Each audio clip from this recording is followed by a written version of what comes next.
Jesus heals a paralytic in Luke 5 verses 17 to 26. Now it happened on a certain day, as he was teaching, that there were Pharisees and teachers of the law sitting by, who had come out of every town of Galilee, Judea, and Jerusalem. And the power of the Lord was present to heal them. Then behold, men brought on a bed a man who was paralyzed, whom they sought to bring in and lay before him. And when they could not find how they might bring him in, because of the crowd, they went up on the housetop and let him down with his bed through the tiling into the midst before Jesus. When he saw their faith, he said to him, Man, your sins are forgiven you. And the scribes and the Pharisees began to reason, saying, Who is this who speaks blasphemies? Who can forgive sins but God alone? But when Jesus perceived their thoughts, he answered and said to them, Why are you reasoning in your hearts? Which is easier, to say, Your sins are forgiven you, or to say, Rise up and walk? But that you may know that the Son of Man has power on earth to forgive sins, he said to the man who was paralyzed, I say to you, Arise, take up your bed, and go to your house.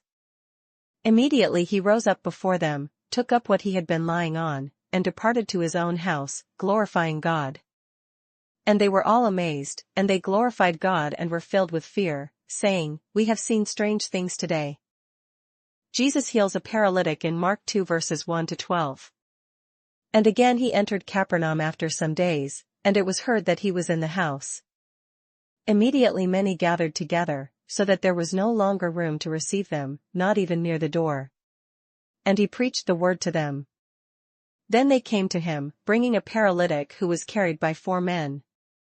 And when they could not come near him because of the crowd, they uncovered the roof where he was. So when they had broken through, they let down the bed on which the paralytic was lying. When Jesus saw their faith, he said to the paralytic, Son, your sins are forgiven you. And some of the scribes were sitting there and reasoning in their hearts, Why does this man speak blasphemies like this? Who can forgive sins but God alone? But immediately, when Jesus perceived in his spirit that they reasoned thus within themselves, he said to them, Why do you reason about these things in your hearts? Which is easier, to say to the paralytic, Your sins are forgiven you, or to say, Arise, take up your bed and walk?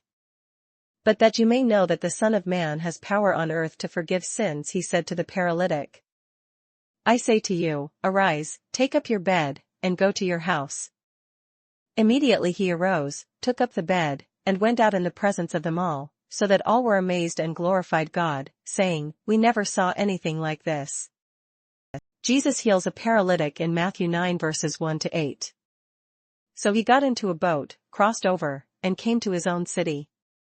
Then behold, they brought to him a paralytic lying on a bed. When Jesus saw their faith, he said to the paralytic, Son, be of good cheer, your sins are forgiven you. And at once some of the scribes said within themselves, This man blasphemes. But Jesus, knowing their thoughts, said, Why do you think evil in your hearts?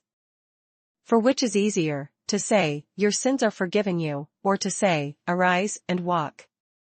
But that you may know that the Son of Man has power on earth to forgive sins, then he said to the paralytic, Arise, take up your bed, and go to your house.